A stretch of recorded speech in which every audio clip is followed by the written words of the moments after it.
এক বাতিল শাইখুল হাদিস মাদ্রাসায় পড়ায়, নামে ডক্টর, এ গুস্তাখে রসুল বলতেছে বাবা জাদাকা দাল্লান ফাহাদা, নবীজি নবুয়ত পাওয়ার আগে হেদায়েতের উপরে ছিলেন না।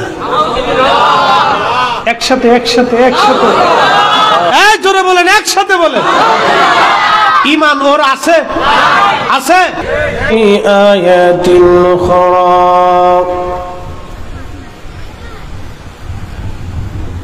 ووجدك ضالا فهدى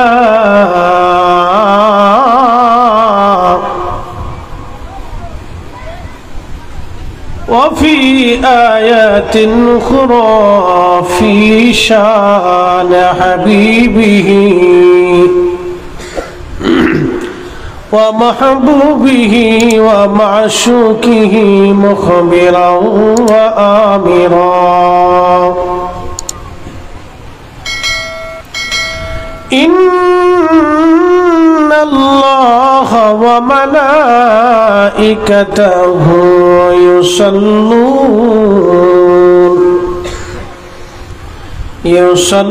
يصلون على النبي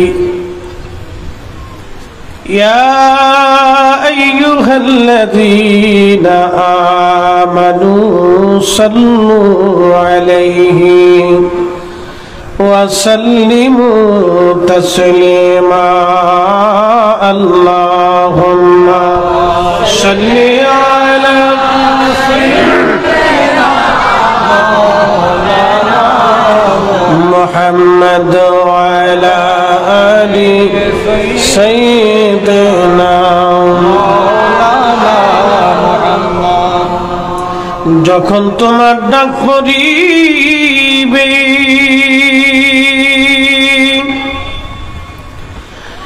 এবারি ঘর সারিতে আপন পোশাক খুলে খুলে সাদা কাফন পরাইবে আল্লাহুম্মা সাল্লি আলা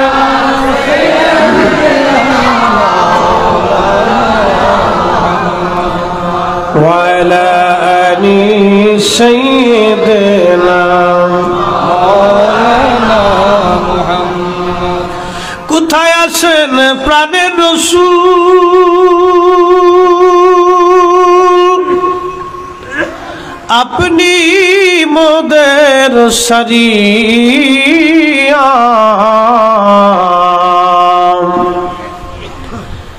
আপনি বিনে কি লাভ হবে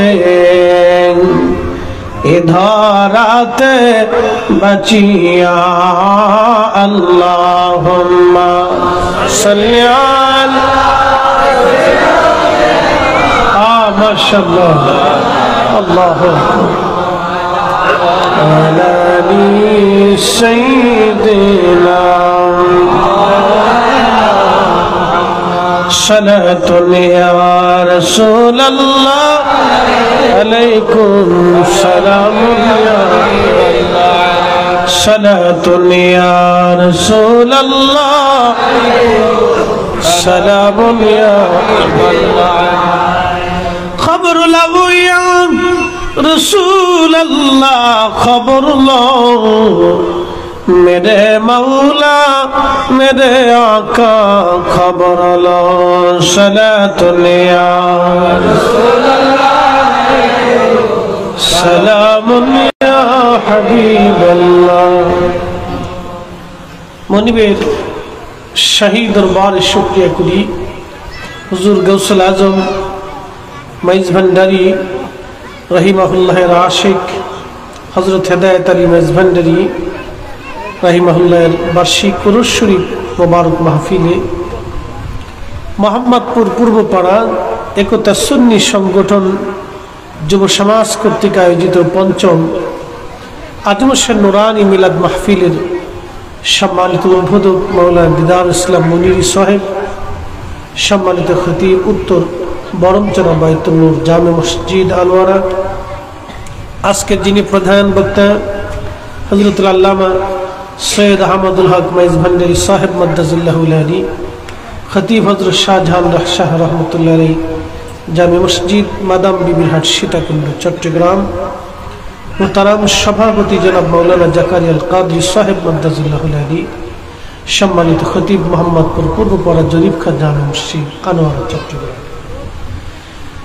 হুজুর গৌসুল আজম মাইজ ভান্ডারী রহমাতুল্লাহ আলাইহির আশিকিন মুহিব্বিন শাকিরিন জাকিরিন মুসলিমিন মুমিনিন সুন্নি জনতা, এলাকার সকল স্তরের মুরব্বান ইকরাম, কলিজার টুকরো যুবক ভাইরা, পর্দানিশীন আমার সম্মানিতা মা ও বোনেরা, সকলের প্রতি আন্তরিক অভিনন্দন, শুকরিয়া, কৃতজ্ঞতা সে আল্লাহর দরবারে যিনি আমাকে এবং আপনাকে আজকের এই আল্লাহর বেহেশতের বাগানে প্রিয় রাসূলের প্রেমের মজলিসে আসার মতো তৌফিক আল্লাহ নসিব করেছেন।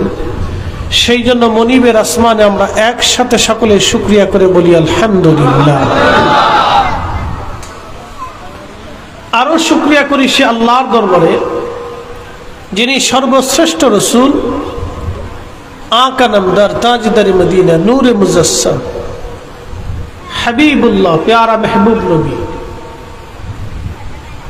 মকাম মাহমুদ ওয়ালা, সাহেব হাউজে কৌসর, সাহেব জান্নাত, সাহেব কোরআন, সৃষ্টি জগতের যিনি ফাউন্ডেশন, আকা মাওলা তাজদার মদিনা, হুজুরে করিম সাল্লাল্লাহু আলাইহি ওয়াসাল্লাম মহান প্যারা নবীর উম্মত হিসেবে আল্লাহ আপনাকে এবং আমাকে মঞ্জুর করেছেন। এই নবীর উম্মত হওয়ার মতো যোগ্যতা আমাদের নাই, আল্লাহ দয়া করে বানিয়েছেন। সেই জন্য আল্লাহর আলিশান দরবারে আমরা সকলেই একসাথে শুকরিয়া করে বলি আলহামদুলিল্লাহ।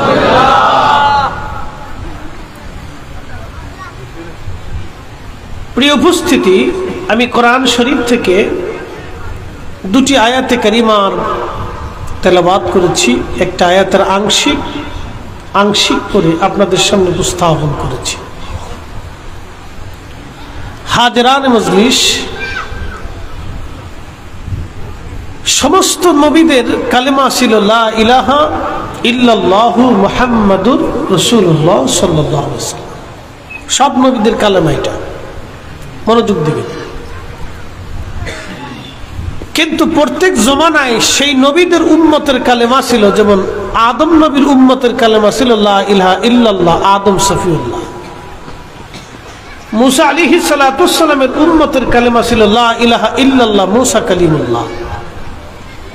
ঈসা আলাইহিস সালামের উম্মতের কালেমা ছিল লা ইলাহা ইল্লাল্লাহ, ঈসা রূহুল্লাহ। ইব্রাহিম আলাইহিস সালামের উম্মতের কালেমা ছিল লা ইলাহা ইল্লাল্লাহ, ইব্রাহিম খলিলুল্লাহ। আর 1,24,000 নবী এবং রসুল যারা ছিলেন তাদের সবার কালেমা ছিল লা ইলাহা ইল্লাল্লাহ মুহাম্মাদুর রাসূলুল্লাহ সাল্লাল্লাহু আলাইহি ওয়াসাল্লাম। কিন্তু দুর্ভাগ্য আমাদের, আমরা এক শ্রেণীর মানুষদেরকে কথাটা বুঝাইতে পারতেছি না। কেউ দলের টানে, কেউ বংশের টানে, কেউ নিজের ক্রেডিটের জন্য, কেউ নিজের ব্যক্তিত্বের জন্য শানের সালাতকে ছোট করে দেখে। একটা কথা মানতে হবে, রসুল আমাদের সবার, আল্লাহর পরেই যার মর্যাদা, সমগ্র সৃষ্টির মাথার উপরে যার কদম, তার সম্মান ও মর্যাদাকে সবার আগে প্রাধান্য দিতে হবে। কি কথা বলেন, ঠিক কিনা? এটা দল দেখে না, বংশ দেখে না, ব্যক্তি দেখে না, শায়েখ দেখে না, মুফতি দেখে না, ইমাম দেখে না, পীর দেখে না, কোনো ব্যক্তি দেখে না। একটু মনোযোগ দিবেন। সমস্ত নবীদের জমানাতে আমার নবীর আলোচনা হয়েছে। সমস্ত নবীরা উম্মতের মাঝে আমার নবীর প্রশংসা করেছে। সমস্ত নবীরা উম্মতের মাঝে আমার নবীর সুসংবাদ দিয়ে গেছে। হতভাগা যারা, তার এই কথাগুলি মানতে পারে না। পৃথিবীতে 800 কোটি মানুষ আছে, 200 কোটি মুসলমান, বাদ বাকি 600 কোটি মানুষ আল্লাহকে আল্লাহ বলে স্বীকার করে না। আমাদের বুলন্দ নসিব বিদায় আমরা মুহাম্মদুর রাসূলুল্লাহ সাল্লাল্লাহু আলাইহি সাল্লামের কালেমা আমাদের নসিবে হয়েছে। কথা বলেন ঠিক কিনা? এটা আমাদের বুলন্দ নসিব, আমাদের জীবনের সবচেয়ে বড় দৌলত। অর্থ বলেন, সম্পদ বলেন, বংশ বলেন, কালিন্দ বলেন, সাম্রাজ্য বলেন, রাজাধিরাজ, বড় বড় অধিপতিরা আজকে মাটির সাথে মিসমার হয়ে গেছে। পৃথিবীর বড় বড় সাম্রাজ্যরা আজকে হারিয়ে গেছে। উসমানীয় সাম্রাজ্য, ফার্সিয়ান সাম্রাজ্য, রোমান সাম্রাজ্য, ফ্রান্সিস সাম্রাজ্য, হালাকুর সাম্রাজ্য, চেঙ্গিসের সাম্রাজ্য, খাওয়ারিজম সাম্রাজ্য, সেলজুক সাম্রাজ্য, মুঘল সাম্রাজ্য, সালতানাতীয় সাম্রাজ্য, এই ব্রিটিশদের সাম্রাজ্য, পৃথিবীর বড় বড় বড় বড় সাম্রাজ্য, উমাইয়া, আব্বাসীয়, সব ফাতেমীয় পৃথিবীর সাম্রাজ্যগুলি নিশ্চিহ্ন হয়ে গেছে। বলেন আল্লাহর সাম্রাজ্য আছে না নাই? একসাথে বলেন আছে। আল্লাহ কোরআনের এক আয়াতে এইভাবে ওয়াজ করে, ألم نشرح لك صدرك ووضعنا عنك بصرك الذي أنقض ظهرك ورفعنا لك ذكرك. Attention. ألم نشرح لك صدرك. আমার হাবিব, আপনার সাদরকে কি উন্মুক্ত করে দিই নেই, প্রশস্ত করি নেই? এ সদর বলতে বুক বুঝাই নেই, ভিতরেরটা বোঝানো হয়েছে। ইয়া রাসূলুল্লাহ, আপনার সদরকে কি আমি উন্মুক্ত করি নেই? আলাম নাশরাহ লাকা সদরাক, আমি কি আপনার সদরকে উন্মুক্ত করি নাই? আপনার কালবকে কি আমি খুলে দেই নাই?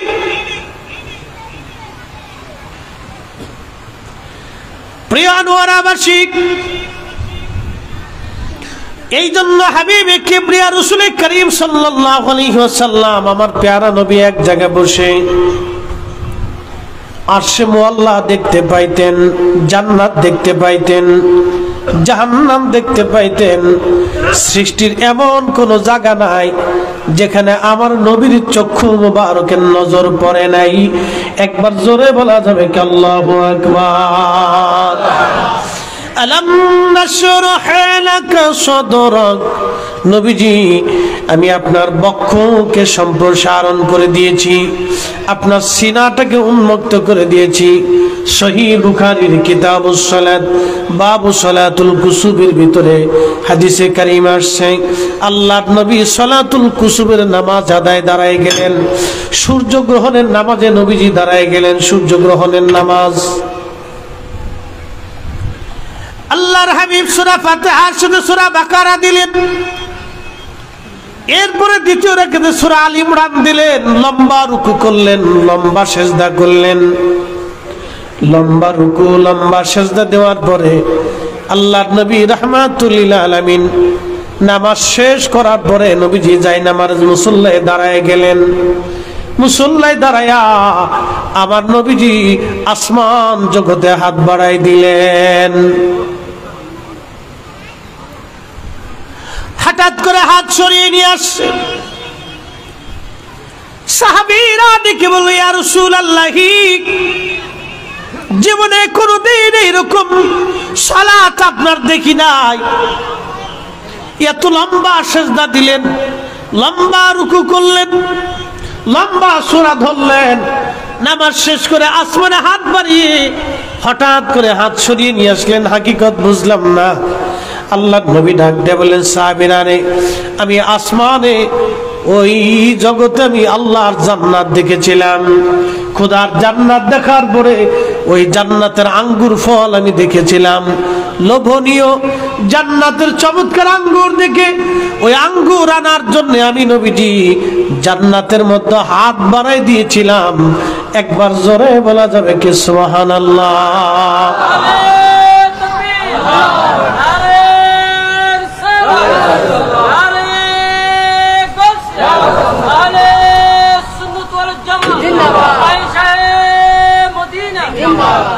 অ্যাটেনশন, আমাদের নবী মদিনায় হাত বাড়াইলেন জান্নাতে, নবী মদিনায় হাত বাড়াইলেন জান্নাতে। জান্নাতে থেকে মদিনাতে থেকে যেই নবী জান্নাতে হাত বাড়াইতে পারে মদিনাতে থেকে, সেই নবীজি আজকের মাহফিলে তাওয়াজ্জুর হাত বাড়াই দিতে পারে কি পারে না? মদিনায় থেকে যেই নবীজি জান্নাতের আঙ্গুর ফল দেখে, সেই নবীজি মদিনার থেকে আজকের মাহফিল দেখার ক্ষমতা রাখে কি রাখে না? এখন যারা মানে না তাদেরকে মানাবেন কেমনে? যারা বুঝে না তাদের বুঝাবেন কেমনে? ইশকে রাসূল দলিল দেওয়া হয় না, ইশকে রাসূল হৃদয় থেকে মেনে নিতে হয়। ঈমান আকীদা এত দলিল দেওয়া হয় না, বিশ্বাস অন্তর থেকে উদ্গরিত হয়। এই জন্য আল্লাহ বলেন আলাম নাশরাহ লাকা সাদরাক। হুজুর, আমি কি আপনার সাদরকে উন্মুক্ত করে দেই নাই? নবী মদিনায় হাত বাড়াইলেন জান্নাতে। সাহাবীরা রে, আমি জান্নাত থেকে যদি আঙ্গুর ফল আনতাম, ওই আঙ্গুর কিয়ামত পর্যন্ত মদিনার মানুষ খেয়ে শেষ করতে পারত না, কারণ জান্নাতের আঙ্গুর কখনো শেষ হবে না। জান্নাতের আঙ্গুর কখনো শেষ হবে না। প্রিয় নবী মদিনায় দাঁড়িয়ে সদরটাকে আল্লাহ এমন ভাবে উন্মুক্ত করে দিয়েছিলেন, খোদার জান্নাতের ভিতরে জান্নাতের আঙ্গুর কেমন থাকে সেটাও আমার নবীজির দৃষ্টিগোচর হয়। এবং এমন পাওয়ার আল্লাহ দিয়েছিলেন, মদিনার থেকে খোদার জান্নাতের আঙ্গুর আনার জন্য হাত বাড়ায়া দেন। আরো জোরে, আরো জোরে, আরো জোরে চিৎকার মেরে জোরে বলেন ইয়া রাসূলুল্লাহ। এই জন্য কাজী নজরুল কত চমৎকার লিখেছেন, আমি যদি আরব হতাম মদিনারি পথ, সেই পথ দিয়ে হেঁটে যাইতেন নূর নবী হযরত, নূর নবী হযরত। এক বাতিল শাইখুল হাদিস মাদ্রাসায় পড়ায়, নামে ডক্টর, এ গুস্তাখে রাসূল বলতেছে বাবা জাদাকা দাল্লান ফাহাদা, নবীজি নবুয়ত পাওয়ার আগে হেদায়েতের উপরে ছিলেন না। একসাথে একসাথে একসাথে এই জোরে বলেন, একসাথে বলেন। ঈমান ওর আছে, আছে, একসাথে বলেন আছে।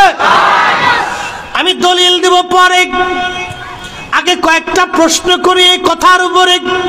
কোরআনের আয়াত দিয়ে অপব্যাখ্যা করে, নিজের মন গড়া ব্যাখ্যা করে, নিজের মন গড়া অর্থ করে আমার নবীর 40 বছর কোরআন নাজিল হওয়ার আগে এই 40 বছরের জীবনটাকে যারা হেদায়েত শূন্য মনে করে নবী গুমরাহির মধ্যে ছিল 40 বছর, যারা মনে করে থাকে, বিশ্বাস করে থাকে, আল্লাহর কসম করে বলি এই সব কয়টাই ইহুদিদের জারর সন্তান।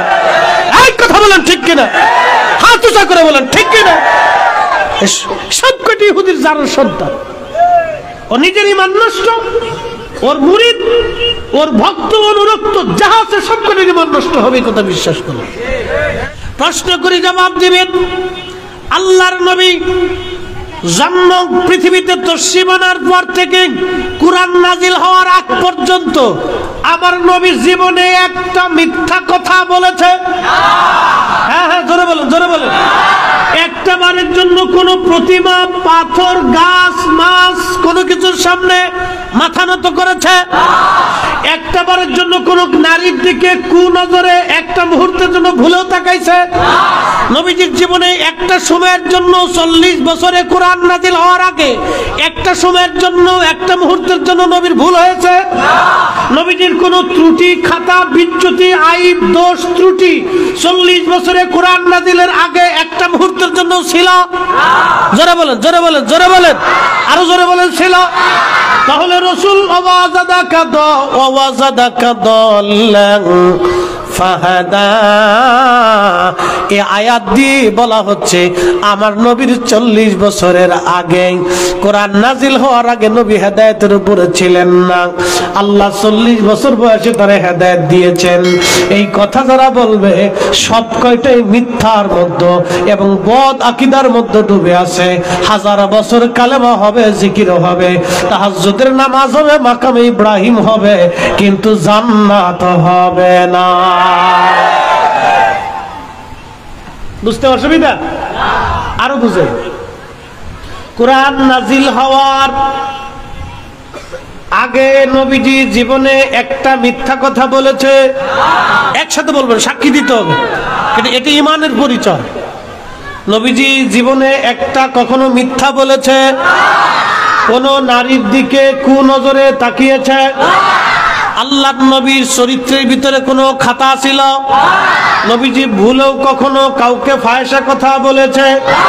অন্যায় ভাবে কারো কারো আমানত নষ্ট করেছে? কারো অন্যায় ভাবে একটা থাপ্পড় দিয়েছে? কখনো নবীজি বকাঝকা করেছে? আল্লাহর নবীর চরিত্রের মধ্যে কোনো আইব ছিল? নবীর জীবনে ওই সময় কোনো ত্রুটি ছিল? নবীর জীবনে ওই সময় কোনো খাতা ছিল? তাহলে যারা ওয়াজাদাকা দাল্লান ফাহাদা দিয়ে বোঝাইতে চায় কোরআন নাজিল হওয়ার আগে, এই ওয়াহাবি নজদি মওদুদি যারা বুঝাইতে চায় যে কোরআন নাজিল হওয়ার আগে আল্লাহর নবী হেদায়েতের উপরে ছিলেন না, কোরআন নাজিল করিয়া আল্লাহ তার রাসূলকে হেদায়েত দিয়েছেন, কোরআন নাজিল হওয়ার আগে নবী হেদায়েতে ছিলেন না, এই কথা যারা বলে সবকটা বাতিল, গোমরা এবং ইহুদির জারর সন্তান। কথা বলে ঠিক কিনা? কোন সন্দেহ? সন্দেহ? সন্দেহ? কথা ক্লিয়ার না ভেজাল আছে? ও আমার বাপ না, চাচা না, খালু না, ফুফা না, মক্কার ইমাম না, মদিনার ইমাম না, শাইখুল হাদিস না, প্রিন্সিপাল, ও ছাতা দেখার টাইম আমাদের নাই। এবার আসেন দলিলে, কোরআনের আয়াতে আসেন, একসাথে বলেন তো আল্লাহু আকবার। আল্লাহু আকবার ওয়ালিল্লাহিল হামদু, বিসমিল্লাহির রাহমানির রাহিম।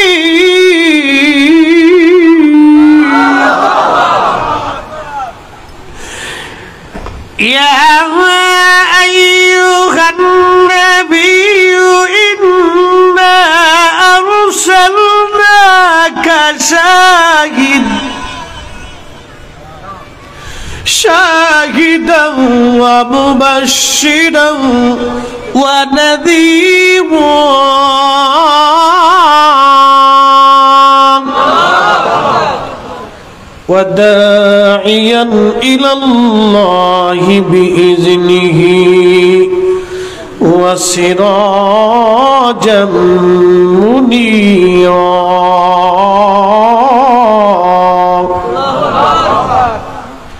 আল্লাহ আয়াতে বললেন, হুজুর আমি আপনাকে পাঠিয়েছি। কি করছি?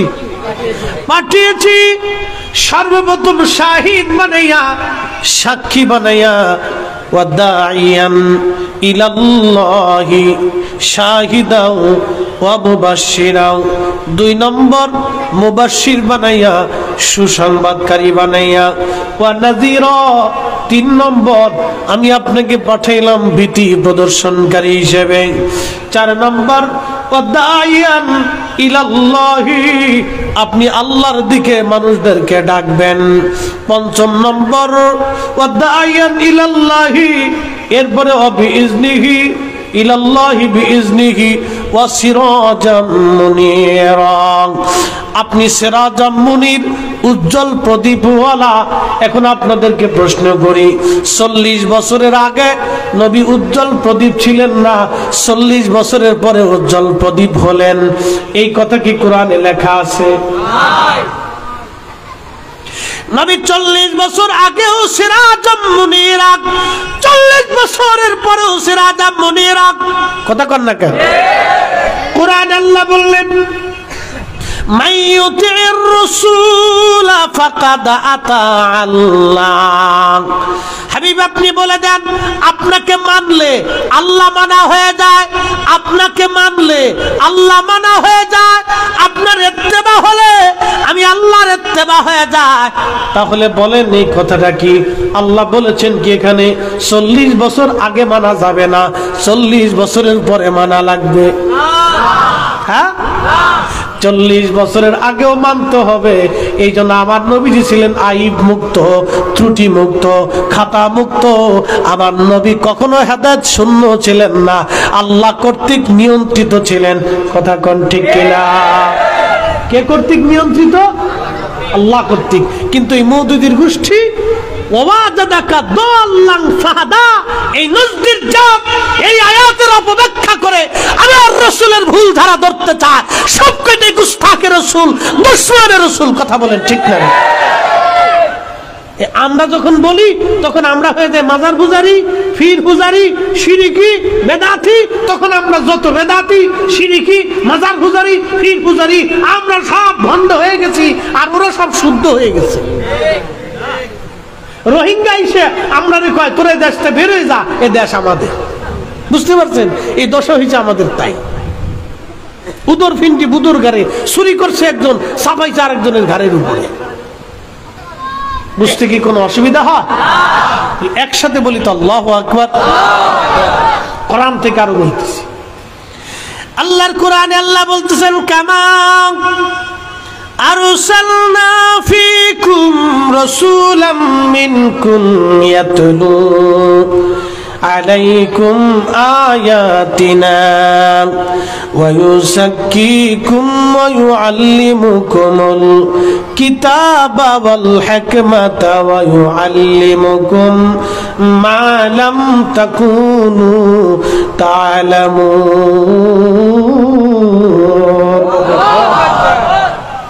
অ্যাটেনশন, আমার দিকে তাকান। এটা কত বড় ঈমান বিধ্বংসী কথা। আল্লাহ কোরআনের বিপরীত। আল্লাহ ডাক দিয়ে বলতেছে, কামা আরসালনা ফীকুম রাসূলাম, হুজুর আমি আপনাকে তাদের মধ্যে পাঠিয়েছি রাসূল করিয়া। এজন্য রাসূল করিয়া পাঠাইলাম। মিনকুম রাসূলাম মিনকুম ইয়াতলু আলাইকুম আয়াতিনা। ও নবী আমার, আপনি আমার আয়াত সমূহ তেলাওয়াত করে করে আপনি উম্মতকে শোনাবেন, উম্মতকে শিখাবেন, জানাবেন। আমি আল্লাহর আয়াতের দুইটা দিক আছে। আমার দিকে তাকান। কোরআনের দুইটা দিক আছে। একটা দিকের নাম ইলমে জাহের, আর একটা দিকের নাম ইলমে বাতেন।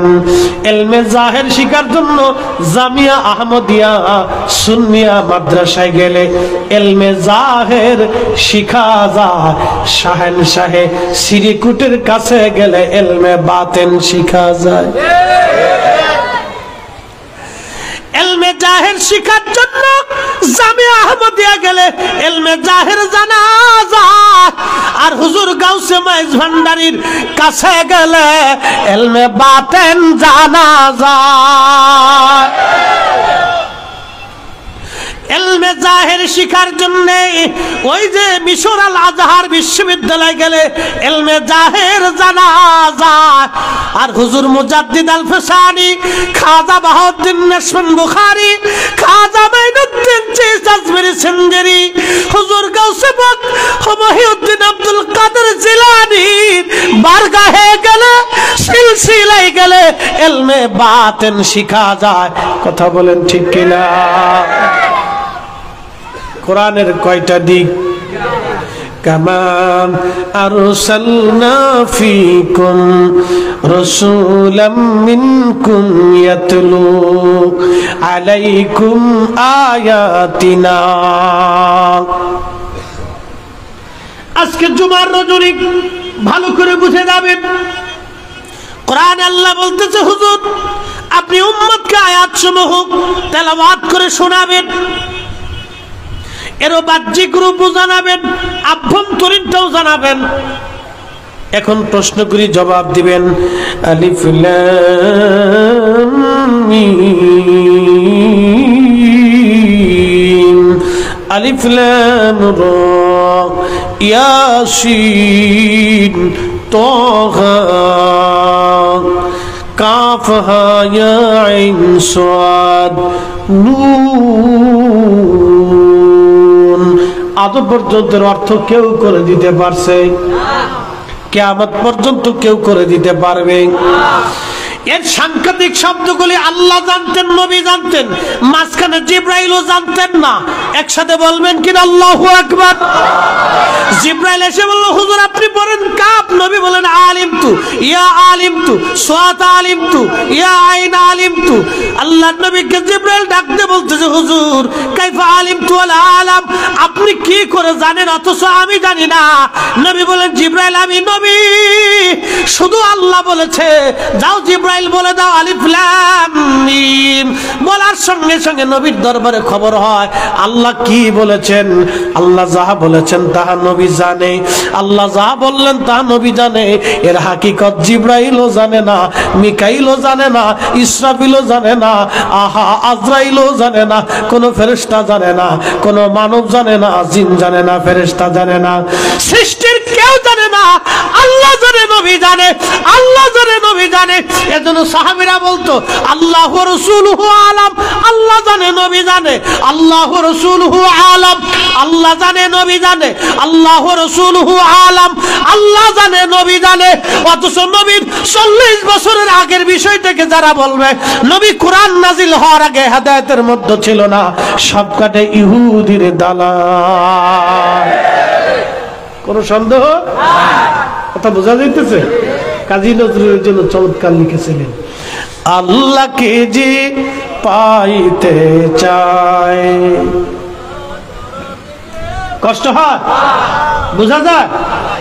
আল্লাহকে যে পাইতে চায় হযরতকে ভালোবেসে, আরশ কুরসি লৌহ কলম না চাইতেই পেয়েছে সে। হয় না আর জোরে বলে, মগজ কোরা রুহে ইমা জানে দিন, হাসতে হবে রহমাতুল লিল আলামিন।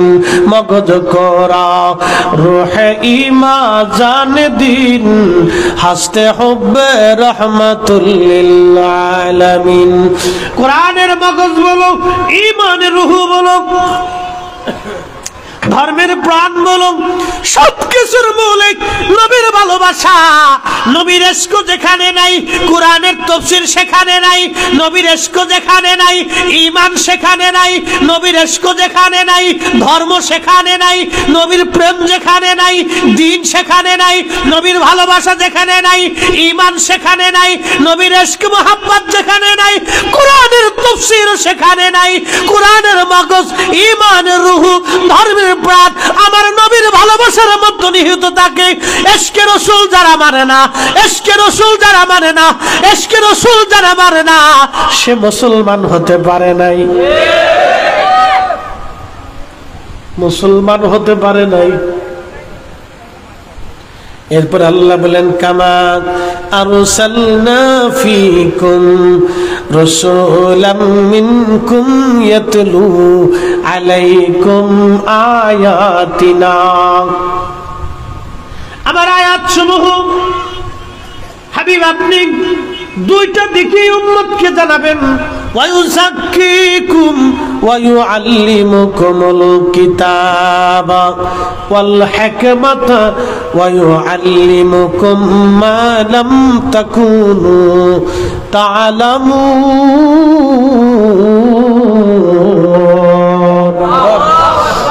আমার দিকে তাকান, এটা বুঝতে হবে।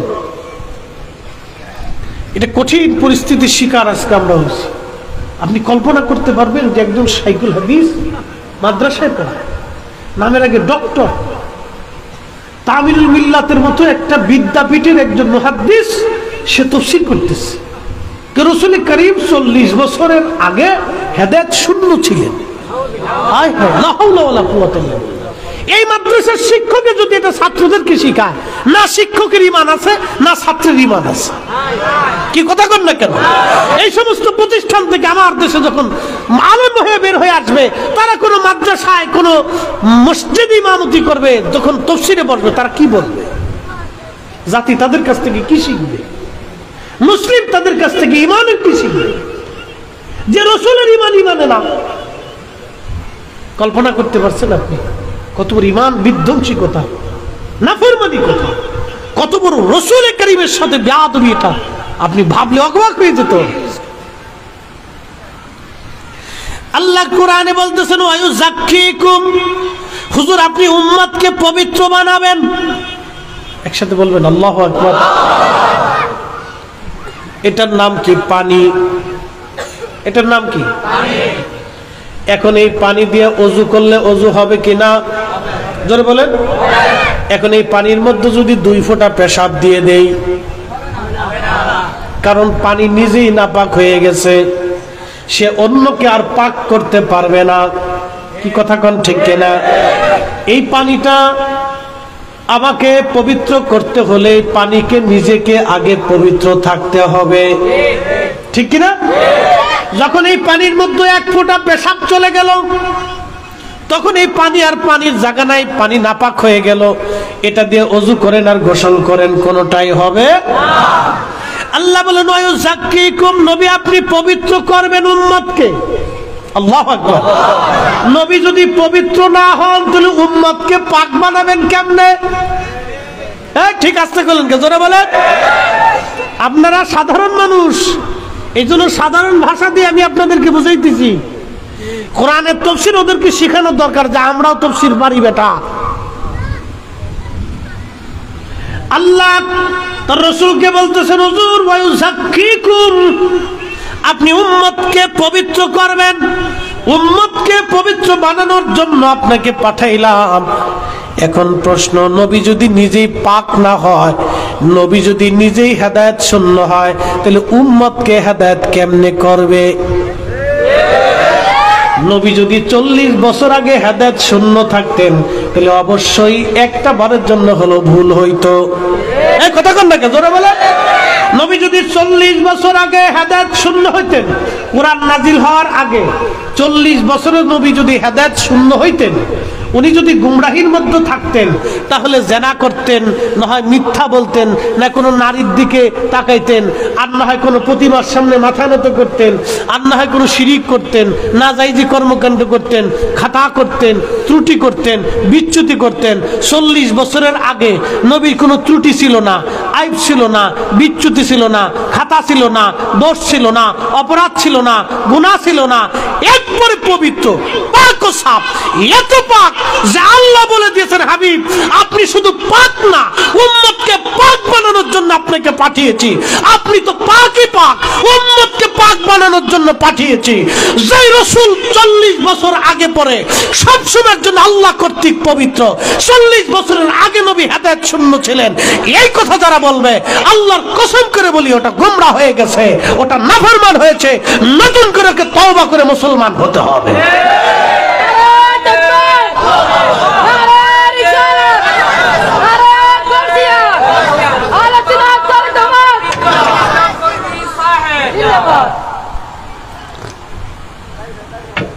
আমি কি আমার ভাষায় বলছি না কোরআনের ভাষায়? পৃথিবী একদিকে আর আল্লাহর কালাম আর একদিকে, কথা বলেন ঠিক কিনা? আমি কোরআনের ভাষায় বলতেছি, এরপর আল্লাহ আরো বলতেছে, নবী গো আপনারা আরো কাজের জন্য পাঠাইছি। কি কাজ? শুনে যান। ওয়ায়ুআল্লিমুকুমুল কিতাবা ওয়াল হিকমা, আপনি উম্মতকে কিতাব শিক্ষা দিবেন, হিকমত শিক্ষা দিবেন। একসাথে বলবেন না মারহাবা। এখন নবী যদি জ্ঞান শূন্য হন, মেধা শূন্য হন, এর অর্থ হলো নবীজি 40 বছরে কোরআন নাজিল হওয়ার আগেও মহাজ্ঞানী, কোরআন নাজিল হওয়ার পরেও মহাজ্ঞানী। কথা কোন ঠিক কিনা? তাহলে নবী কি গোমরা ছিল? তাহলে গোমরাহির কথা যারা বলবে সব কয়টা ভণ্ড, সব কয়টা ভণ্ড মালউন। কথা কোন ঠিক কিনা? ও নতুন করে তওবা করে ওকে আবার মুসলমান হওয়ার দরকার। আল্লাহর কোরআন বলতেছে হুজুর ওয়া ইউআল্লিমুকুমুল কিতাবা ওয়াল হিকমাতা ওয়া ইউআল্লিমুকুম মা লাম তাকুনু তা'লামুন। আপনি উম্মতকে এমন কিছু শিক্ষা দিবেন যাহা তারা আগে জানতো না। এখানে উম্মতের কথা বলা হয়েছে, অর্থাৎ আমরা জানতাম না কিন্তু নবী জানতেন। চিৎকার মেরে জোরে বলেন মারহাবা। পেশাব করার পরে ঢিলা কুলুপ করা লাগবে, এটা উম্মত জানতো না, নবী শিখাইলেন। ডান হাত দিয়ে খানা খেতে হবে, উম্মত জানতো না, নবী শিখাইলেন। কিভাবে ওযু করে পবিত্রতা হয় উম্মত জানতো না, নবী শিখাইলেন। কি করে গোসল ফরজ হয়, গোসল ফরজ হওয়ার পরে এই গোসলের ফরজগুলি কেমনে আদায় করতে হয় উম্মত জানতো না, নবী শিখাইলেন। মিথ্যা বলা যাবে না, উম্মত জানতো না, নবী মানা নিষেধ করাইলেন। কোনটা হালাল কোনটা হারাম, কোনটা ভেদ কোনটা মারিফত, কোনটা শরীয়ত কোনটা হাকিকত, কোনটা আল্লাহর ভেদ কোনটা দুনিয়ার ভেদ, যা উম্মত জানতো না নবীজি শিখাইলেন শিখাইলেন শিখাইলেন শিখাইলেন। একবার জোরে বলা যাবে আল্লাহু আকবার। আরো শিখাইছে, আরো একটা বিষয় শিখাই গেছে। বলে হুজুর কোনটা? আপনাদেরকে বুঝাইতেছি, অ্যাটেনশন, আমার দিকে তাকান।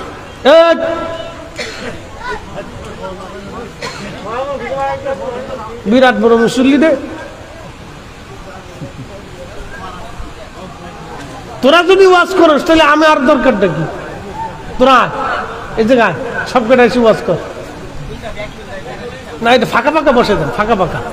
একজনরে ভারতে দেন, আরেকজনরে তুরস্কে দেন, আরেকজনরে রাশিয়া পাঠান, আরেকজনরে আমেরিকা দিয়ে দেন। একটা বঙ্গোপসাগরের পাশে আর একটা পদ্মা নদীর পাড়ে দিয়ে দেন, বাস ফাঁকে ফাঁকে দিয়ে দেন।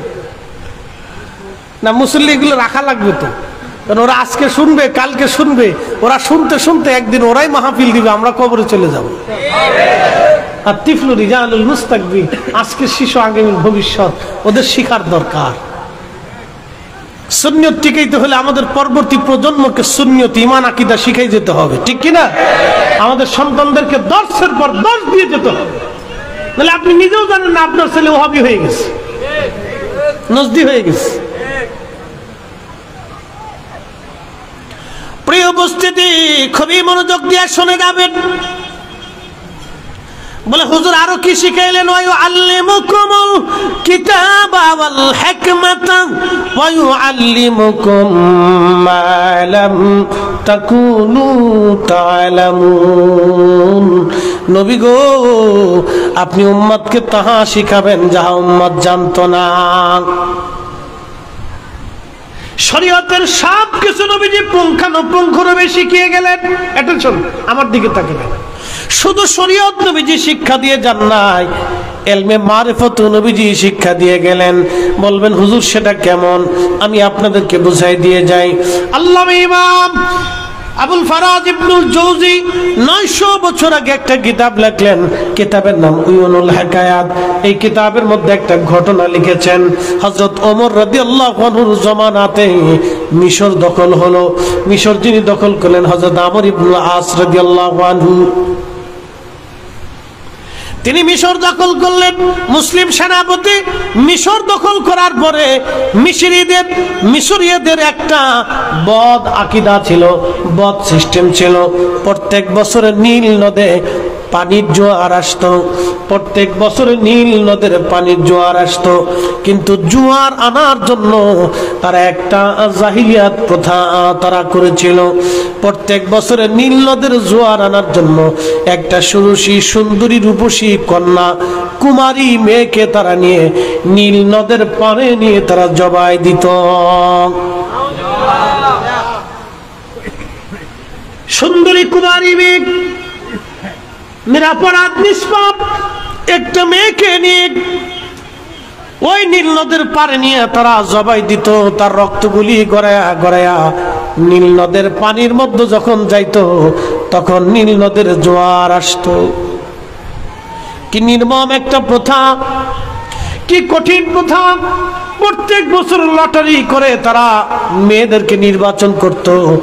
মুসলমানরা মিশর যখন দখল করলো, তখন সেনাপতি আমর ইবনুল আস দেখলেন, হায় হায়, এরা এক নতুন প্রথা আবিষ্কার করেছে।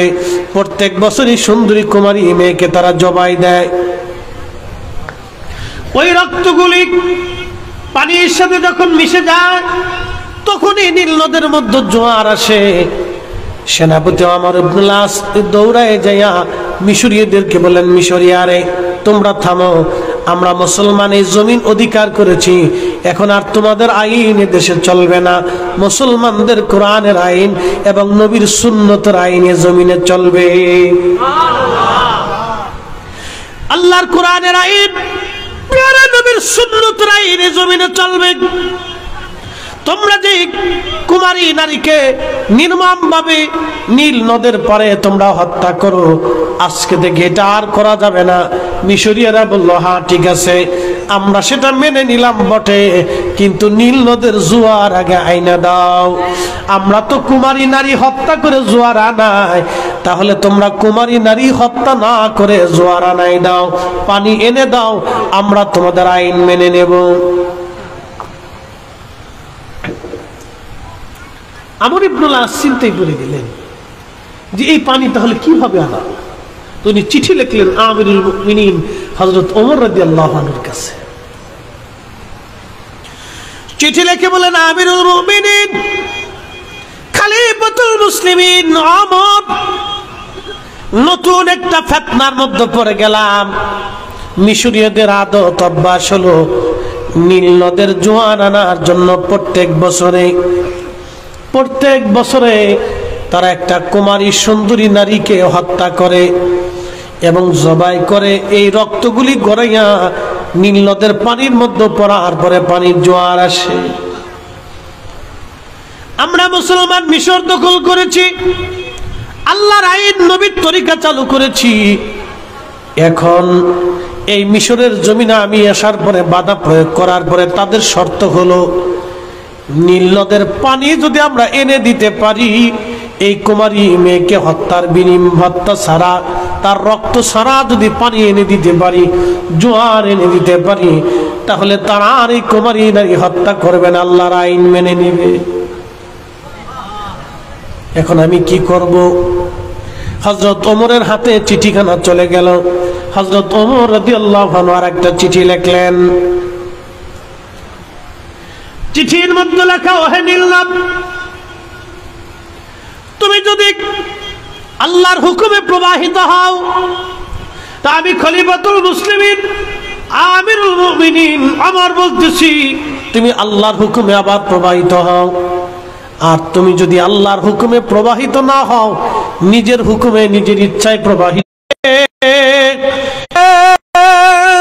চালায় গাড়ি নবী সুলাইমান, আমরা সেই মুসলমান, আমরা সেই মুসলমান, ঠিক কিনা? এই যে নীল নদের মধ্যে চিঠি লিখে ছেড়ে দিলেন, ওয়ায়ুআল্লিমুকুমুল কিতাবা ওয়াল হিকমাতা ওয়ায়ুআল্লিমুকুম মা লাম তাকুনু তা'লামুন। কালেমা পড়ার আগে ওমরের 4 পয়সাও দাম ছিল না, কালেমা পড়ার পরে ওমরের দাম হয়ে গেল। নবীর গোলামি করার পরে ওমরের দাম হয়ে গেল। নবীর গোলামির আগে ওমরের 4 পয়সাও দাম ছিল না, ঠিক কিনা? নবীর গোলামির আগে ওমরের 4 পয়সাও দাম নাই। নবীর গোলামির পরে ওমরের এত দাম, শুধু মানুষ না, জিন না, মাখলুক না, পৃথিবীর সব কিছু ওমরের কথা মেনে চলে। নদীর পানি নীল নদ পর্যন্ত ওমরের আইন মানে। একসাথে বলবেন আল্লাহু আকবার। হুজুর, আপনি উম্মতকে তাহা শিখাবেন উম্মত যাহা জানতো না। উম্মত ইলমে শরীয়ত জানতো না, ইলমে হাকিকত জানতো না।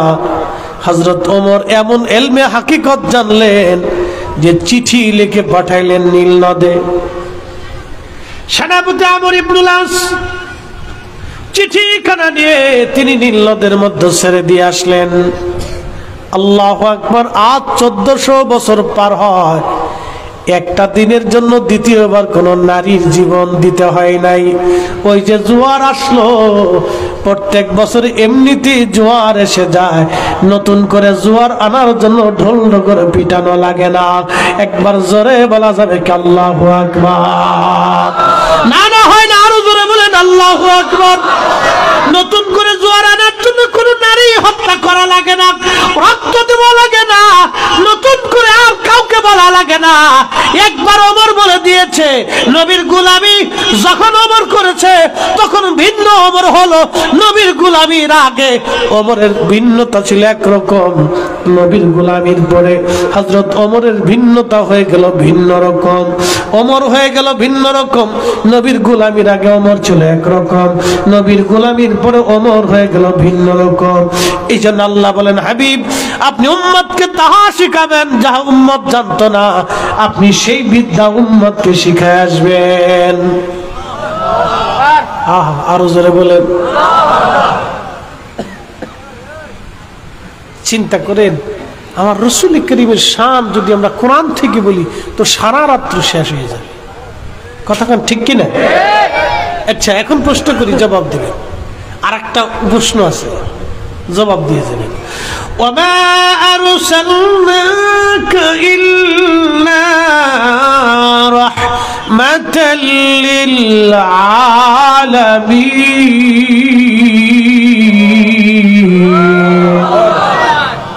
নবীজি সমস্ত জগৎ সমূহের জন্য রহমত। এখন কি 40 বছর আগে রহমত ছিলেন না, 40 বছর পরে রহমত নাকি? হ্যাঁ, পাগল ছাগল দেশে কত হয়েছে ভাই, পাগলের জন্মের শেষ নাই, বহুত পাগল হয়েছে। দুই ভাই শ্বশুর বাড়ি গেছে বেড়াইতে, তো ছোট ভাই বড় ভাই দুনো ভাই একসাথে গেছে। আমাদের বরিশালের একটু ভিতরে গেলে কয় অগা, আর একটু উপরে আসলে কয় মগা, সিলেটে কয় সিদে, আমাদের অঞ্চলে কয় বলদা। আপনাদের দেশে কি বলে চট্টগ্রামে? বুঝেন নাই মনে হয়, কি কয়? বেকুব। বেকুব বেকুব না বলদা? বেকুব। বেকুব, গাদা, বলদা, অগা, মগা, সিদে। ব্যক্তি কয়জন? একজন। নাম কত বলি? অগা, মগা, বেকুব, সিদে, বলদা। 5টা নাম পাইছি, আর যে কতগুলি আছে আল্লাহ জানে। লোক কিন্তু একজনই। তো দোনো ভাই শ্বশুর বাড়ি গেছে বেড়াইতে, আর মা সব চিন্তা করলো, আমি এই জামাইরে আদর করি আর না করি, ফুত্রারে যদি ভালো মতো না খাওয়াই। ফুত্রা চিনছেন না আপনারা? আচ্ছা, চট্টগ্রামে তো ফুত্রা কয়। আচ্ছা, ফুত্রারে যদি ঢক মতো না খাওয়াই তো ফুত্রার দেশে দুর্নাম করবো। তো মা খুব ভালো করে মাছ টাছ, মুরগা টুরগা, এই সেই নানান কিছু ফুত্রারে আদর করে খাওয়ায়। খাও বাবা, বেশি করে খাও। তো বিদায় দেওয়ার সময় একটা রেওয়াজ আছে, সাধারণত মেহমান নতুন নতুন গেলে কিছু গিফট টিফট দেওয়া যায়, গিফট টিফট কিছু হাদিয়াটা দিয়ে দেয়, কাপড় চোপড়, এই সেই নানান কিছু। তো মা সব চিন্তা করলো, আমরা গরিব মানুষ, কিছু দিতে পারবো না। তো এক শিশি আতর দিয়ে পুত্রার হাতে দিয়ে বলতেছে, বাজি আমরা গরিব মানুষ, তোমার তাই সব বিদেশ থাকতো, কিছু আনতে টানতে পারি নাই, কিন্তু কিছু আতর আনছিলাম, তো এই আতরের মোটকাটা তুমি নাও। তো এই বলদা হেতে জীবনে আতরের মোটকা কোনোদিন দেখে নাই। হেতা করছে কি, আতর দ্বারে লইয়া মোটকাটারে খুইলে সুন্দর করে হাতের মধ্যে ঢাইলে মধুর মতো সাইডে খাওয়া ধরছে। মা হিসাবে চিন্তা করি, এটা কেমন বলদার বলদা, কেমন বেকুবের বেকুব। এই আতর দিলাম গায়ে লাগানো লেগে, এটা সাইডে খায় হাতের মধ্যে ঢাইলে। আচ্ছা জামাই আসুন, জামাইরে জিজ্ঞাসা। তো কিছুক্ষণ পরে জামাই আসার পরে, বাজান এদিকে আসেন তো। বলে কি ব্যাপার আম্মা, কি জন্য ডাকতেছেন? বলে ডাকতেছি বাবা, এই তোমার ছোট ভাই কি মগা সগা নাকি? বলতেছে আম্মা কেন, কি হয়েছে? তোমার শ্বশুর আব্বা বিদেশ থাকতো, কিছু আনতে পারি না বাবা, আমরা গরিব মানুষ। তো এক শিশি আতর দিলাম, মুটকারে খুলে হাতের মধ্যে ঢাইলে মধুর মতো সাইডে সুইটে খাইলো। এটা কি বেকুব সেকুব নাকি? আম্মা আসলে কত বড় বেকুব মগা, চিন্তা করতে পারছেন? ও আমার ছোট ভাই, আমার শ্বশুর ভাই তোরে লইছি আদর করিয়া, আমার শ্বশুর আব্বা কষ্ট করে বিদেশ থেকে আতর আনছে, ও আতের মতো ঢাইলিয়া চারটে চুটে মধুর মতো খাইলো, আমার একটু দিলেও না, একটু জিগেলো না। শাশুড়িকে জামাই দিয়ে আন্তর্জাতিক খ্যাতি সম্পন্ন মগার ঘরের মগা, বুঝতে পারছেন? মগা, আমার দেশের মগার কোনো শেষ নাই। হাই হাই হাই, রাসূলের মহান চরিত্র নিয়ে, নবীর শান নিয়ে আজকে যারা এই ফাহেসা কথা বলতেছে, ওরা তো মগাই। ওদের কথা শুনে আমার দেশের মুসলমান যখন ওদের পিছনে দৌড়ায়, তখন এরা হলো মগার ঘরের মগা। কথা বলেন ঠিক কিনা বেটে? আন্তর্জাতিক মগা। এই হক কথাগুলি যখন আমরা বলি, তখন আমরা হয়ে যাই মজার বুঝারি, ফির বুঝারি।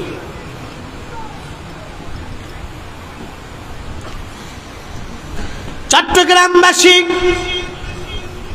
আনোয়ার আর মুসলমান, আমার নবীজি উম্মতকে এমন বিদ্যা শিখিয়ে দিয়ে গেলেন, তিনি তো মহাজ্ঞানের অধিকারী, মহাজ্ঞানী, শুধু জ্ঞানী না, মহাজ্ঞানী। পৃথিবীর সমস্ত মানব জিন ফেরেশতার জ্ঞান যদি এক জায়গা দেন, আর আমার নবীর জ্ঞান আর এক পাল্লায় দিলে নবীর জ্ঞানের ওজনের সমান হবে না। কি কথা কন না কেন? পৃথিবীর সমস্ত মানব জাতি, জিন জাতি, সবার হেদায়াত, সবার বুজুর্গি, সবার আমল, সবার নেকি, সব যদি এক পাল্লায় দেন, আমার নবীর হেদায়াত, আমার নবীর হেদায়াত, আমার নবীর আমল, আমার নবীর বন্দিগি যদি আর এক পাল্লায় দেন, আমার নবীর বন্দিগির সমান হবে না। কি করে বলে? এই আয়াত দিয়ে আল্লাহ বুঝাইছে, হুজুর আপনি হেদায়েত প্রাপ্ত ছিলেন না, আমি আল্লাহ আপনাকে হেদায়েত দিয়েছি। 40 বছর আগে কোরআন নাজিল হওয়ার আগে নবীজি গুমরাহির মধ্যে ছিলেন, নবী হেদায়েতের উপরে ছিলেন না। চিন্তা করেন কত বড় পাড়া, চিনচিন্নি পাড়া। আপনারা আমাদের আঞ্চলিক ভাষা, এক লোক বক্তা মাঝে মধ্যে ওয়াজ করতো, আগার খাসি দেগার পাড়া তোলালো, তবু পাড়ার ভব খাসলাত না গেল। কথা বুঝুন নাই? পাড়া চিনছেন না আপনারা? এটা কিন্তু কোনো গালি টালি না, এটা একটা জন্তুর নাম। ওটার বিচি না ফালাইলে আমাদের ফরিদপুরে কয় পাড়া, মানে আপনার চট্টগ্রাম কি কয়? ফাড়া। আচ্ছা, আর বিচি ফেলাইলে এটার কয় খাসি, ঠিক আছে না? আচ্ছা, তো বিচি না ফেলাইলে এটার একটা চরিত্র আছে, খালি ভোবো ভোবো করে বেড়া। কি কথা কর না কেন? আগার খাসি দেগার পাড়া তোলালো, তবু পাড়ার ভব খাসলাত না গেল। তার মানে যার চরিত্র যেরকম, যার শিক্ষা যেরকম, যা আগে যেরকম ছিল, ওর চরিত্র কোনোদিনও শেষ হয় না। যারা আব্দুল ওহাব নজদির মাদ্রাসায় পড়ছে, যারা নজদির চশমা লাগাইছে, ইশকে রাসূলের চশমা যাদের মুখের মধ্যে নাই, কলিজার মধ্যে ইশকে রাসূল নাই, যাদের শিক্ষা, যাদের পীর মাশায়েখরা, যাদের উস্তাদরা, যাদেরকে ইশকে রাসূল শিখায় নাই, তারা যত বড়ই শাইখুল হাদিস হোক না কেন, তাদের চরিত্র কোনোদিন চেঞ্জ হয় না। রাসূলের ভুল ধরে। কার ভুল ধরে? নবীর ভুল ধরে। আপনি চিন্তা করতে পারছেন? কুতুর জাহিদ মাদ্রাসায় পড়ে, যা হিন্দু পর্যন্ত কোনোদিন কল্পনা করে না। আজ পর্যন্ত কোন হিন্দুরে দেখছেন? হিন্দুদের ওই যে আপনাদের কি বলে, এই আপনার কীর্তন হয় না, কীর্তন চিনেননি আপনারা? আমাদের ওয়াজে যেরকম ওয়াজ নসিহত আমরা করি, হিন্দুরা কিন্তু কীর্তনে তাদের ব্রাহ্মণ ঠাকুর বা পুরোহিত যারা আসে, তারা কিন্তু ওই কীর্তন গায়, ঠিক আছে না? গানের সুর টুর দিয়ে, বাজনা টাজনা দিয়েও তো তাদের ধর্ম অনুযায়ী তারা করে। কিন্তু আজ পর্যন্ত তারা দেখবেন না তাদের কোনো কীর্তনে আমাদের রাসূলের ভুল কোনোদিন ধরছে। কি কথা কর না কেন? আরে হিন্দু পর্যন্ত তার কীর্তনে, আমার রাসূলের অনেক কীর্তনওয়ালা হিন্দু নবীর প্রশংসা করে অনেক জায়গায়। কি কথা কর না কেন? সে পর্যন্ত এই ভুল ধরে না। আর মৌলবী মাদ্রাসায় বইয়া সাইকুল হাদিস হইয়া রাসূলের ভুল ধরে কয় ওয়াজা দেখা দল্লাং ফাহাদা। নবীজি 40 বছর আগে হেদায়েত প্রাপ্ত ছিলেন না, তিনি গুমরাহির মধ্যে ছিলেন। আল্লাহ কোরআনে কইছে জুতা দিয়ে বাইরে দিলেও হক আদায় হয় না।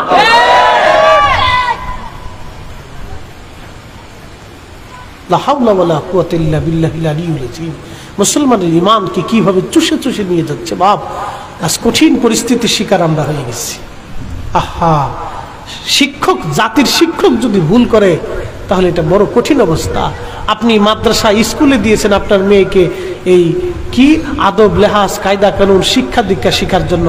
এখন কলেজের টিচার যদি আপনার মেয়েরে নিয়ে বাস গাড়ির ভিতরে নিয়ে নাচানাচি করে, পিকনিকে নিয়ে নাচানাচি করে, নাচানাচি শিখায়, তাহলে বোঝা গেল জাতির শিক্ষক আর শিক্ষকের কাতারে নাই, এটা সব একবারে চরিত্রহীনের কাতারে চলে গেছে। কথাটা ঠিক কিনা?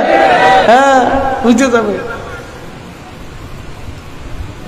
এই জন্য ইমাম গজ্জালী রাহিমাহুল্লাহ লেখছেন, যদি কখনো দেখো মাস্টার এবং চিকিৎসকরা অপকর্মে লিপ্ত হয় তখন বুঝবা জাতি একবার অন্ধকারে নিমজ্জিত হতে যাচ্ছে। মনে রাখবে, এগুলো সূত্র। যদি ঘির চাইতে তেলের দাম বাড়ে তাহলে বুঝবেন দেশে অর্থনীতির অবস্থা খারাপ। বুঝেন নাই কথা? আবার বুঝাইতেছি, ঘির চাইতে তেলের দাম যদি বাড়ে তাহলে বুঝবেন দেশের অর্থনীতি ভালো না, এ দেশ থেকে তাড়াতাড়ি সরে যান।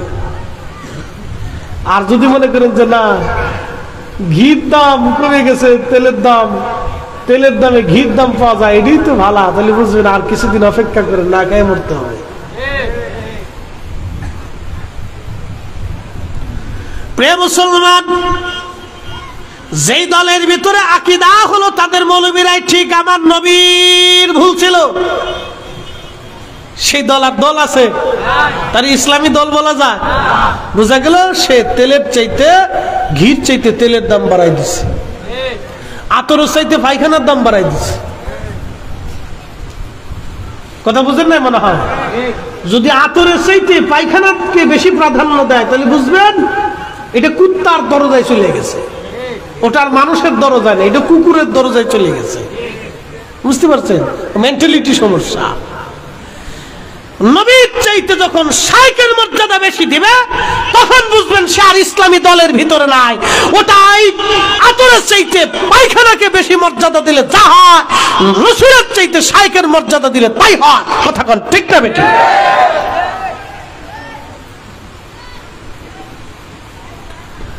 প্রিয় চট্টগ্রামবাসী,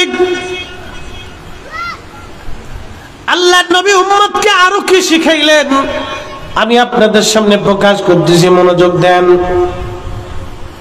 বিশ্ববিখ্যাত ইমাম আবু ইদ্রিস আশ-শাফিঈ রাহিমাহুল্লাহ অনেক বড় ইমাম ছিলেন। তিনি অনেক বড়, শুধু ইমাম না, অনেক বড় জাহিদ ছিলেন, অনেক বড় আল্লাহর ওলি ছিলেন। তৎকালীন জমানা পৃথিবীর দুইটা বিশ্ববিখ্যাত সাম্রাজ্য, একটা সাম্রাজ্যের নাম আব্বাসীয় সাম্রাজ্য, আর একটা সাম্রাজ্যের নাম রোম সাম্রাজ্য। রোম সাম্রাজ্য তুরস্ক, ফ্রান্স, ইটালি, গ্রিস, ইউরোপের বিরাট অংশ মিলে রোম সাম্রাজ্য। ইউরোপের বিরাট বড় অংশ মিলে তখন রোম সাম্রাজ্য। আর পৃথিবীর আব্বাসীয় সাম্রাজ্য হলো বর্তমানে ইরাক, ইরান, এরপরে কুয়েত, লেবানন, লিবিয়া, সৌদি আরব, সিরিয়া, এরপরে আপনার ফিলিস্তিন, এরপরে আপনার কি বলে ওমান, ইয়ামান, Qatar, Dubai, Bahrain, Morocco, Tunisia, Algeria, Libya, এরপরে আপনার আলজেরিয়া, নাইজেরিয়া দিয়া একবারে পৃথিবীর বিরাট একটা অংশ ছিল আব্বাসীয় সাম্রাজ্য। এই সাম্রাজ্যের অধিপতি যিনি, তিনি সুলতান, তিনি হযরতে হারুন আর-রশিদ রাহমাতুল্লাহি আলাইহি। আব্বাসীয় সাম্রাজ্যের খলিফা হারুন আর-রশিদ রাহমাতুল্লাহি আলাইহি অনেক বুজুর্গ খলিফা ছিলেন। ওনার স্ত্রী জুবাইদা অনেক বড় পরহেজগার, সতী সাধবী, তাহাজ্জুদ গুজারি, নামাজি বেডি ছিলেন। রোম সাম্রাজ্য থেকে আব্বাসীয় সাম্রাজ্যে খলিফা হারুনুর রশিদ রাহমাতুল্লাহ আলাইহির দরবারে চিঠি আসছে। রোম রাজা তিনি চিঠি লিখছেন, হে মুসলমান সাম্রাজ্যের অধিপতি খলিফা হারুনুর রশিদ, তোমাদের মুসলমানদের ভিতরে তোমাদের মুসলমানদের সাথে আমরা একটা বহসে বিতর্কে এক জায়গায় আমরা বসতে চাই। বলে বিতর্কটা কি? বিতর্কটা হলো, তোমরা মুসলমানরা বিশ্বাস করো ঈসা আলাইহিস সালাম আল্লাহর নবী ছিল, আর আমরা খ্রিস্টানরা বিশ্বাস করি ঈসা আলাইহিস সালাম আল্লাহর বেটা ছিল, ছেলে ছিল। নাউজুবিল্লাহ কবেন না আপনারা? খ্রিস্টানরা কিন্তু আল্লাহতে বিশ্বাসী, তারা কিন্তু বলে আল্লাহ আছে, স্রষ্টা আছে, কিন্তু আল্লাহর ছেলে আছে, আল্লাহর বউ আছে। একে আসছে হইল কে? জোরে বলে। যিনি সৃষ্টি করে তার বউ দরকার, ফুলাফান দরকার। কি পাগলের দেশে বাস করি চিন্তা করে। খ্রিস্টানরা বলে আল্লাহর বেটা আছে, ছেলে আছে, আল্লাহর স্ত্রী মারিয়াম আর ছেলে হলো ঈসা। নাউজুবিল্লাহ বলবেন না? রোম সাম্রাজ্য থেকে চিঠি আসলো, খলিফা হারুনুর রশিদ তোমাদের মুবাহিজদেরকে তোমরা একত্রিত করো। আমি রোম দেশ থেকে আমার বড় বড় জ্ঞানী গুণী পণ্ডিত তর্কবিদদেরকে পাঠাই দিলাম, যুক্তিবাদীদেরকে পাঠাই দিলাম। তোমার দেশে বহস করবে যাইয়া। বহস আমার রোম দেশে হবে না, মুসলমানদের ইরাকের বাগদাদে বহস হবে। এই বহস হলো তোমরা প্রমাণ করবা ঈসা আলাইহিস সালাম আল্লাহর নবী, আর আমরা প্রমাণ করব ঈসা আল্লাহর বেটা। এই চিঠি লিখে সে তার লোক লস্কর সৈন্য সামন্ত কিছু দিয়ে জ্ঞানী গুণী পণ্ডিত তর্কবিদ যুক্তিবাদী দার্শনিক যা ছিল সব পাঠাই দিয়েছে। খলিফা হারুনুর রশিদ খুব চিন্তায় পড়ে গেলেন। এত বড় সাম্রাজ্যের প্রধান, সে আমার বিরুদ্ধে চ্যালেঞ্জ ছুড়ে দিয়ে জ্ঞানী গুণী অলরেডি পাঠাই দিয়ে দিছে। আমি এখন বহাসে যদি না বসি তাহলে আমার ইজ্জতের সমস্যা, মুসলিম মিল্লাত হেরে যাবে। আর বহাসে আমি কাকে দিব? যদি সে বহাসে একবার হেরে যাক তাহলে সারা জীবন মুসলমান মাথা নিচু করে থাকবে। উনি সমস্ত সভাসদ নিয়ে জ্ঞানী গুণী পণ্ডিত উলামা খুদা আলাদেরকে নিয়ে বসে গেলেন, কেউ সাহস করে না। উজির আজম বলতেছে, বাদশাহ খলিফা, আমার জানা মতে একজন আলেম আছে, তিনি বর্তমান যে সিরিয়াতে যুদ্ধ হচ্ছে এই বাইতুল আকসার ইমামতি করতে। একসাথে বলবেন না মারহাবা? যেই বাইতুল আকসা নিয়ে আজকে ইসরায়েলের সাথে মুসলমানরা যুদ্ধ করতেছে, এই যুদ্ধে আরব রাষ্ট্রগুলি যারা আরবের অধিপতি, সৌদি, কুয়েত, কাতার, দুবাই, বাহরাইন, মিশর, সমস্ত আরবের রাজারা বউ নিয়ে বাচ্চা কাচ্চা নিয়ে সুখে শান্তিতে ঘুমাইতেছে। আর ওই ফিলিস্তিনের বাইতুল আকসার জন্য গাজার সাধারণ হামাসের কিছু যোদ্ধারা যুদ্ধ করে জীবন শহীদ করে দিচ্ছে। হাজার হাজার মুসলমান বিনা বিচারে শহীদ হয়ে যাচ্ছে। একসাথে বলবেন আল্লাহু আকবার। আর আরবের রাজারা কি করতেছে? ঘুমাইতেছে। হেতার দেশের মৌলবীরা আমাদের দেশে আইসে তারাবির নামাজ 8 টাকাত বানানো চিন্তা করছে। কথা বুঝেন না? মনে হয় তারাবি কয় রাকাত বানাইতে চায়? 8 টাকাত। এটার দেশের মৌলবীরা আমাদের দেশে এসে তারাবি 8 টাকাত বানানো চিন্তা করতেছে।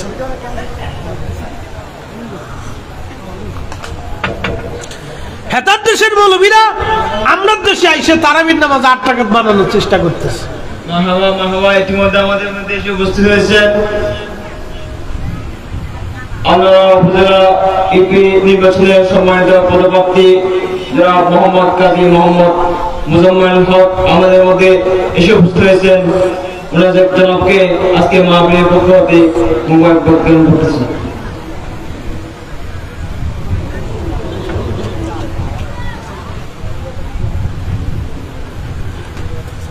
আমরা দুরূদ শরীফ পড়ি, আল্লাহুম্মা সাল্লি আলা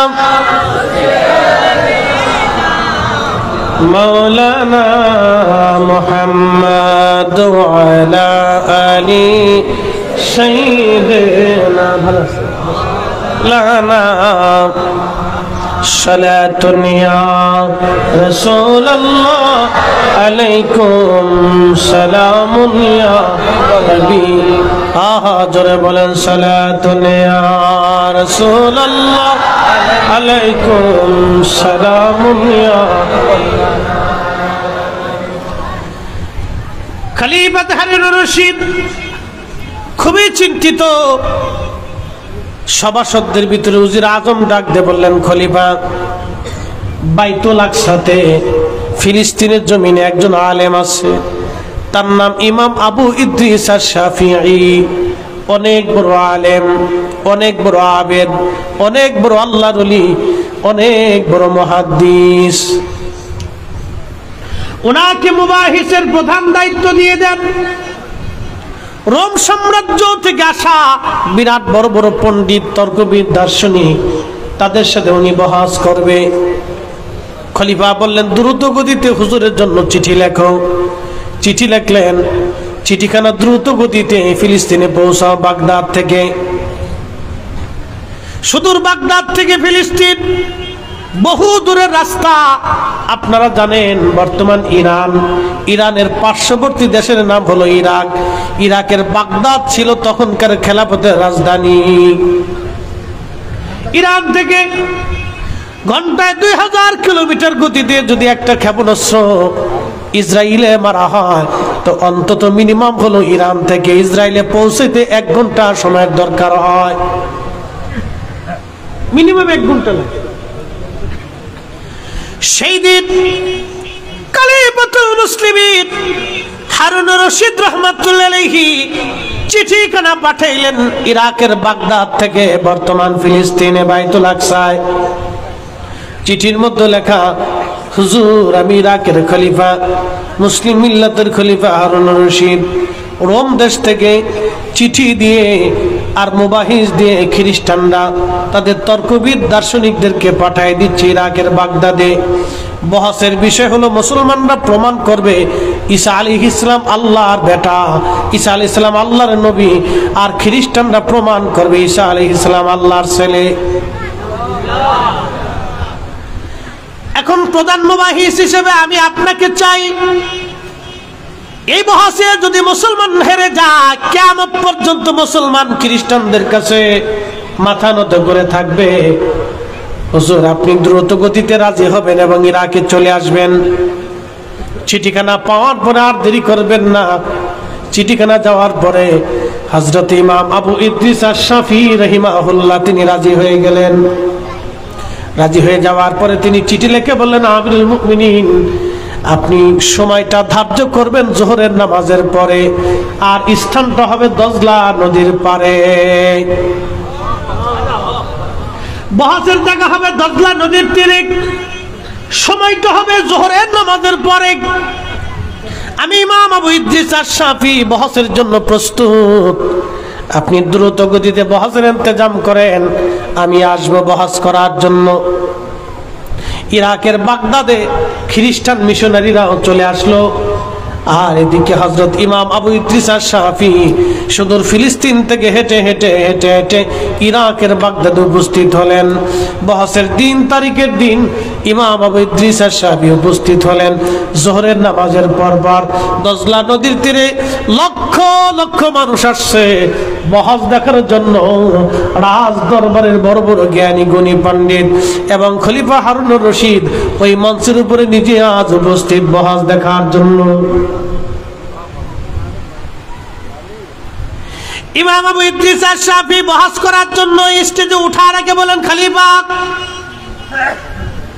আমি আসছি, বহস আমি করব, কিন্তু জায়নামাজ আগে আমাকে দেন, আমি জোহরের নামাজ আগে পড়ে নেই।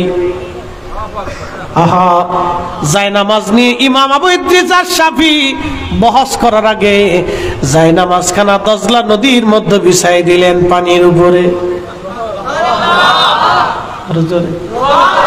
না না, হয় না, ধুর। আর রাত 12:30 বাজে, তাতে কি হয়েছে? মনে হবে মাগরিবের রক্ত। একসাথে বলে, না বললে বুঝবে এটা সব কৃপণ। একসাথে বলে, নবী উম্মতকে কি শিখাই দিয়ে গেছে এটা তো বুঝতে হবে আমাদের। 40 বছর আগে নবী হেদায়েতের মধ্যে ছিলেন না, মওদুদির মৌলবীরা ওয়াজ করে। আর আমরা বললে আমরা হয়ে যাই শিরকি, বেদাতি, মাজার পূজারী।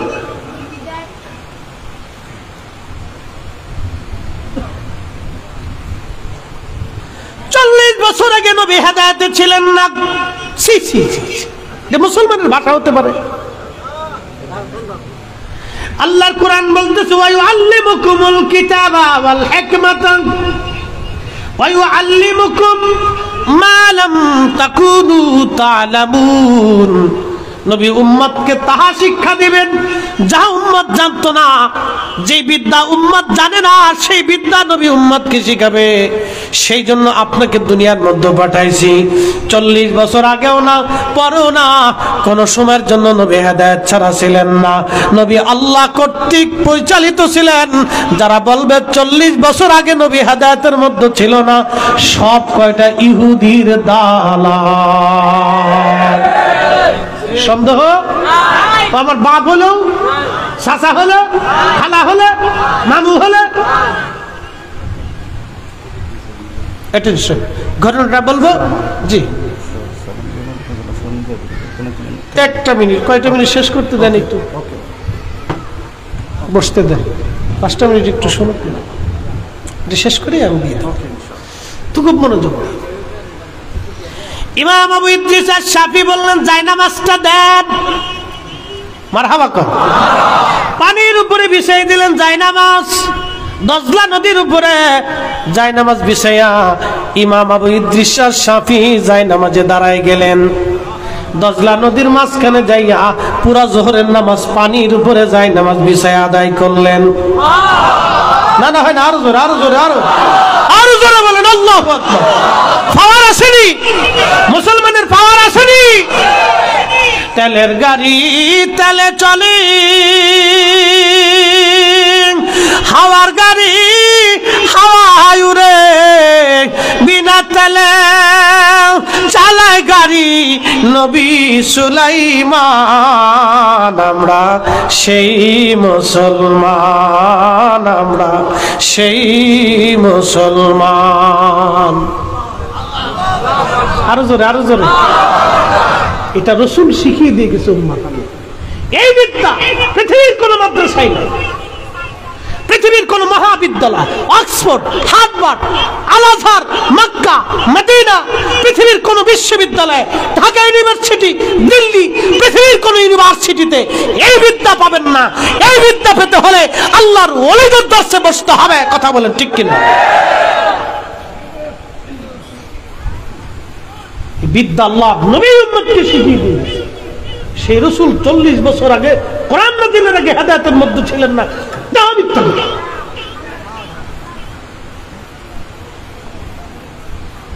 প্রিয় মুসলমান, ওয়াজ আমার একবার শেষ। ইমাম আবু ইদ্রিস আশ-শাফি বলতেছে, খ্রিস্টানেরা তোমরা কারা আমার সাথে বহস করবা? আমি যাই নামাজ বিছাইয়া দজলা নদীর উপরে নামাজ পড়তেছি। তোমাদের যদি বহাস করার কলিজা থাকে, তোমরাও যাই নামাজ বিছাইয়া দজলা নদীর উপরে এসে আজকে আমার সঙ্গে বহাস করো। তোমরা প্রমাণ করবা ঈসা নবী আল্লাহর বেটা, আর আমি এইখানে দাঁড়াইয়া প্রমাণ করব ঈসা নবী আল্লাহর ছেলে ছিলেন না। লাম ইয়ালিদ ওয়া লাম ইউলাদ, আল্লাহ নিজে জন্ম দেন না, জন্ম নেন না। আল্লাহর পিতামাতা নাই, ছেলে সন্তান নাই, স্ত্রী পুত্র পরিজন নাই। কুল হুয়াল্লাহু আহাদ, আল্লাহুস সামাদ, আল্লাহ এক এবং আল্লাহ কারো মুখাপেক্ষী না। আমি এই যাই নামাজে দজলা নদীর মাঝখানে পানির উপরে দাঁড়ায়া প্রমাণ করলাম ঈসা আলাইহিস সালাম আল্লাহর নবী। আর আজকে তোমরা যাই নামাজ বিছাইয়া দজলা নদীর মাঝখানে আমার সামনে চলে এসে প্রমাণ করো ঈসা আলাইহিস সালাম আল্লাহর বেটা। বহাস লাগবে? আর খ্রিস্টান মিশনারি প্রধান বলতেছে, হুজুর বুঝার আর বাকি নাই। যেই ইমান, যেই কালেমা, যেই কোরআন, যেই আকীদা, যেই বিশ্বাস, যেই আকীদ আপনাকে দজলা নদীর উপরে যেই নামাজ বিছায় নামাজ পড়াইলো, ওই ইমানই ঠিক, ওই আকীদা ঠিক, ওই নবী ঠিক, ওই কোরআন ঠিক, ওই আল্লাহ ঠিক, ওই বিশ্বাসই ঠিক। আমাদের আর বুঝার বাকি বাকি নাই। আপনি দাজলা নদী থেকে চলে আসেন স্টেজে, আপনার হাতে কালেমা পড়ে মুসলমান হয়ে আমাদের জীবনকে আজকে ধন্য করে নেব।